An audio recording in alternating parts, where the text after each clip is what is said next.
ये जो function generator है ये स्क्वायर वेव को फिलहाल जनरेट कर रहा है, एक तरह से सोर्स की तरह आप इसको ट्रीट कीजिए। यहां पे हमारे पास एक सर्किट है और इस सर्किट में हमने रजिस्टर्स एंड कैपेसिटर्स को कनेक्ट किया है। हमने एक सिरेमिक कैपेसिटर लगा रखा है और सिरेमिक कैपेसिटर के अक्रॉस हम वोल्टेज एंड करंट को एनालाइज करेंगे।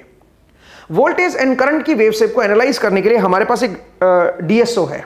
जो सबसे ऊपर वाली वेव है वो कैपेसिटर के अक्रॉस वोल्टेज की वेव है। आप बोलोगे कि सर ये जो आपका जो फंक्शन जनरेटर है तो स्क्वायर वेव है, तो कैपेसिटर के अक्रॉस तो वोल्टेज स्क्वायर वेव आनी चाहिए थी।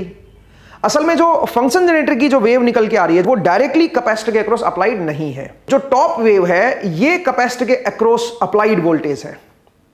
तो जब इस वेव का आप डेरिवेटिव लोगे और उसको जब C से मल्टीप्लाई करोगे तो जो वेव निकल के आएगी उस वेव को हमने करंट की फॉर्म में ड्रॉ किया है। नीचे जो आपको वेव नजर आ रही है वो करंट की वेव है। जो ऑसिलोस्कोप होता है वो करंट को रीड नहीं करता है, तो करंट की वेव शेप को हमने कैसे ड्रॉ किया, तो उसके लिए हमने एक रजिस्टर का यूज किया है और रजिस्टर को हमने कैपेसिटर के सीरीज में लगाया है।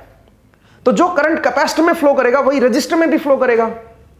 और सोचिए रजिस्टर की वैल्यू 1 ओम है, तो जब उसमें IT करंट फ्लो करेगा रजिस्टर में तो उसके अक्रॉस अपना एक वोल्टेज ड्रॉप देगा and that voltage drop will be equal to IT into 1 Om.